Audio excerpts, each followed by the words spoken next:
मैं शिवानी। आज सभी को मेरा नमस्कार। मैं आज एक नई वीडियो लेके आई हूँ जिसमें पिछड़े यानी कि बैकवर्ड बालक यानी कि हैंडीकैप एंड मेंटल रिटायर्ड बच्चे के बारे में डिटेल से बताया गया, जो कि एग्जाम की वजह से बहुत ज़्यादा इम्पोर्टेंट है। पिछड़े बालक यानी कि बैकवर्ड चाइल्ड, पिछड़े बालक से तात्पर्य वैसे बालक से होता है जो बुद्धि, शिक्षा इत्यादि अपने समकक्षों से काफी पीछे रह जाते हैं। कुछ लोगों के पिछड़ेपन को दो आधारों में मापते हैं: बुद्धि परीक्षण एवं शैक्षिक परीक्षण के आधार पर। बुद्धि के आधार पर पिछड़ेपन को मानसिक मंदता कहते हैं, यानी कि मेंटल रिटार्डेशन कहते हैं। नेक्स्ट पॉइंट है शैक्षिक उपलब्धि के आधार पर। नेक्स्ट पॉइंट है शैक्षिक उपलब्धि के आधार पर पिछड़ेपन को शैक्षिक मंदता कहते हैं, यानी कि मेंटल रिटार्डेशन भी कहते हैं। बर्ट के अनुसार पिछड़ा बालक वह बालक है बर्ट के अनुसार पिछड़ा बालक वह बालक है जो अपने जीवन स्कूल के बीच में अपनी आयु के समकक्ष से नीचे की कक्षा का कार्य करने में असमर्थ हो। बर्ट ने पिछड़े बालक की डेफिनेशन दी हुई।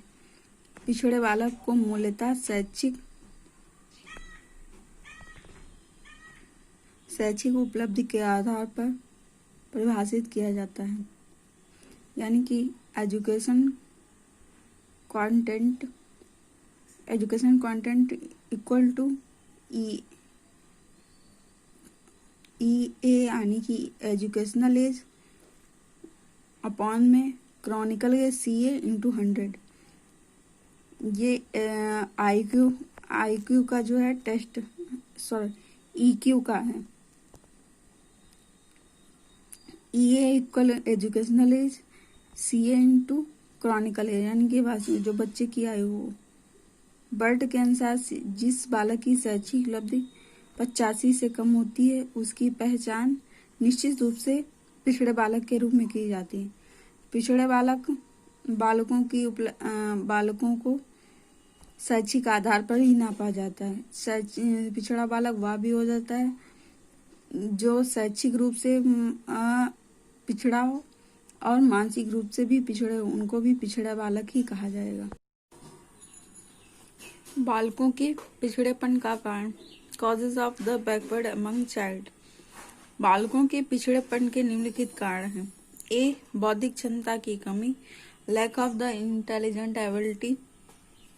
बर्ट के अनुसार बालकों के पिछड़ेपन का सबसे महत्वपूर्ण कारण उम्र के अनुसार बौद्धिक क्षमता का कम होना, कम या बिल्कुल नहीं होना होता है। बौद्धिक क्षमता के अभाव में वे सामान्य और औसत बुद्धि के लिए पाठ्यक्रम को समझ नहीं पाते हैं और परिणाम से पिछड़ जाते हैं। B. नेक्स्ट पॉइंट है B. वातावरण का प्रभाव, इफेक्ट ऑफ इन्वायरमेंट। बालकों के सबसे महत्वपूर्ण कारण होता है वातावरण। अगर हम बालकों को पढ़ाई का माहौल उत्पन्न नहीं करा पाएंगे और उन्हें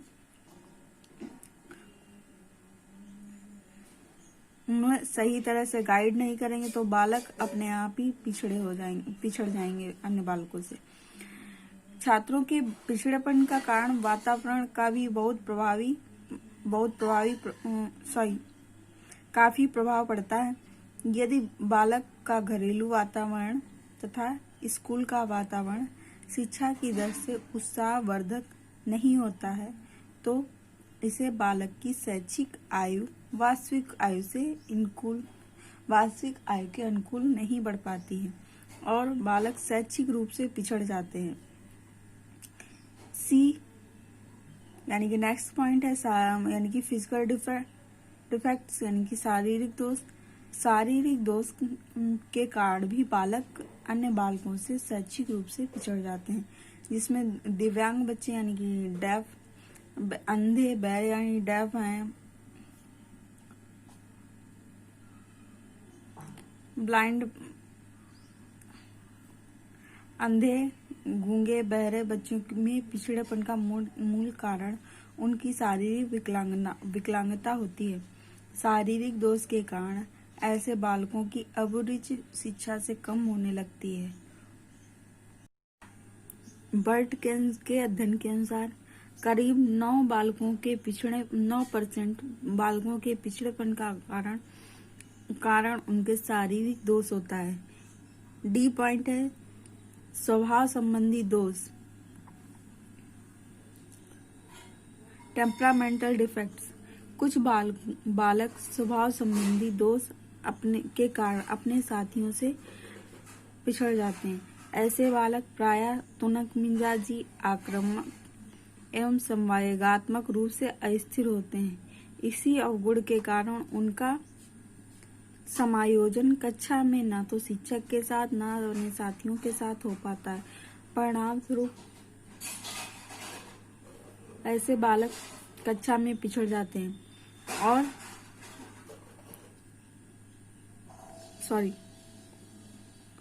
नेक्स्ट पॉइंट है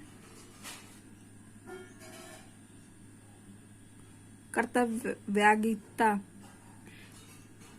कुछ बालक ऐसे होते हैं जो कक्षा में सही ढंग से शिक्षक के व्याख्यान पर ध्यान नहीं देते हैं। मौका मिलते ही वह कक्षा से भाग खड़े होते हैं और जब वह कक्षा में नियमित रूप से बैठते नहीं है तो उन्हें कैरिकुलम यानी कि पाठ्यक्रम ठीक से समझ नहीं आता और इससे उनकी शैक्षिक अभिरुचि उत्तरोत्तर घटने लगती है और वह कक्षा में पिछड़ते जाते हैं।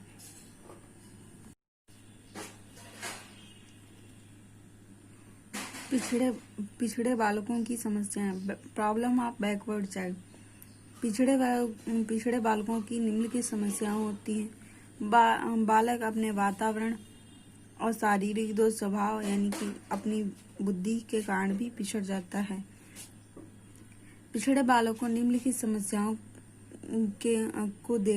बालकों में विभिन्न प्रकार की समस्याओं को देखा जाता है।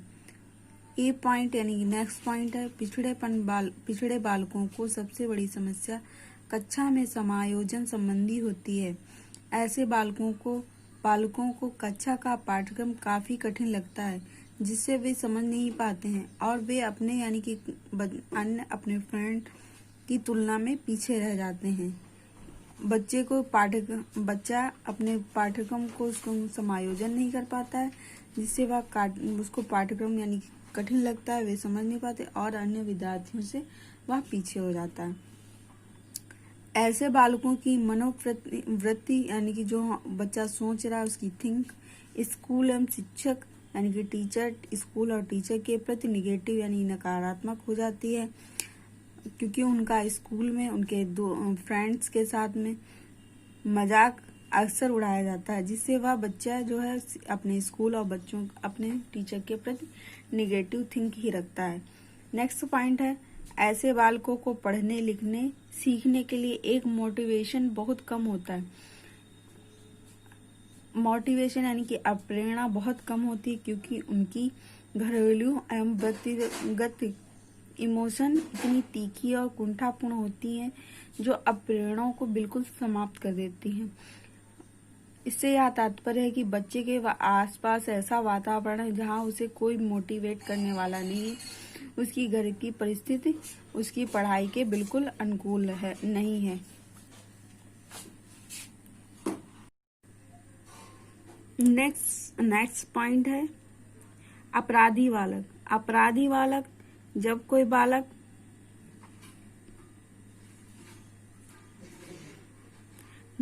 बालक आर्थिक, नैतिक, शैक्षिक नियमों का उल्लंघन करके जब कोई कार्य करता है तो उसे अपराधी बालक कहते हैं।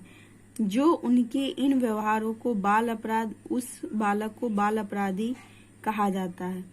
यहाँ पे बच्चा जो है अपनी कम उम्र में किसी चोरी आदि कार्य करता है तो यहाँ पर जो है उसे बाल अपराधी कहेंगे, यानी अपराधी बालक कहेंगे। क्योंकि उनके आसपास। नेक्स्ट पॉइंट है अपराधी बालक के।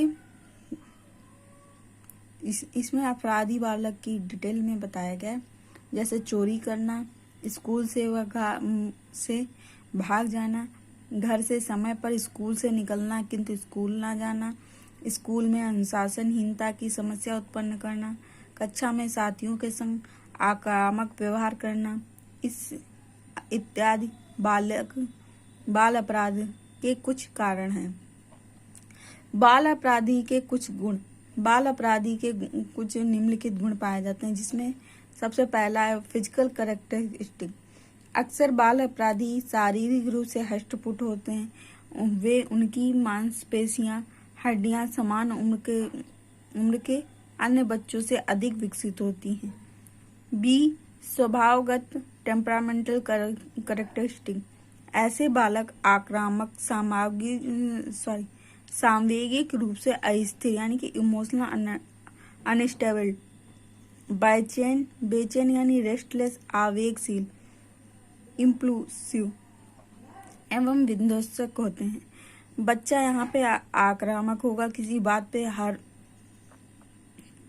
किसी बात पे जल्दी गुस्सा हो जाएगा और वह अपने इमोशन को काबू नहीं रख पाता। ऐसे बाल अपराधी का यह स्वभाव होता है। मनोवृत्ति संबंधी गुण।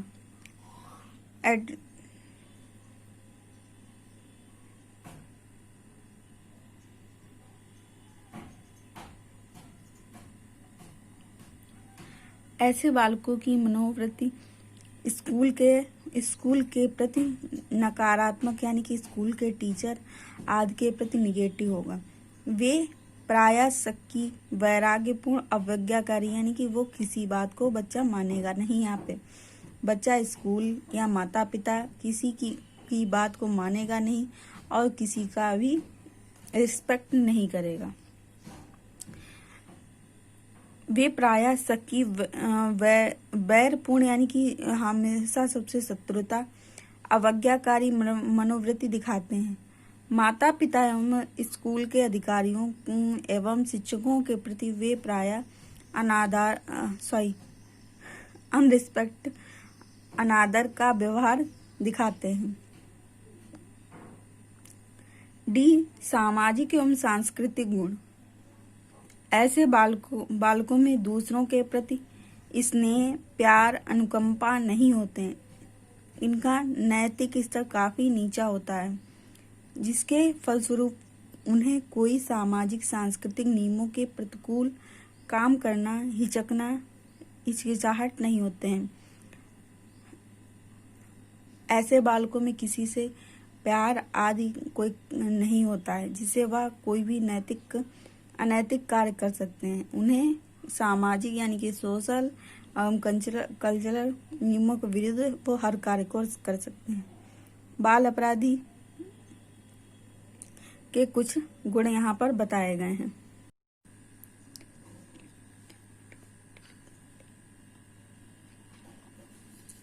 Type of delinquent behaviour. सबसे पहले लोभी प्रवृत्ति के बालक। बालकों द्वारा आकर्षक यानी जो वस्तु अच्छी दिखाई दे रही है, अप्रिय वस्तु की चोरी करना बाल अपराधी के पहला पॉइंट है। इसमें यौन अपराध यानी कि सेक्सुअल डिलिंक्वेंसी, समलैंगिकता, विषमलैंगिकता, गंदे चित्रांकन करना, वेश्यावृत्ति एवं बलात्कार। भाग जाने की प्रवृत्ति, टेंडेंसी ऑफ एस्केप, स्कूल या घर से कभी कभी भाग जाना। थर्ड पॉइंट है आक्रामक प्रवृत्ति,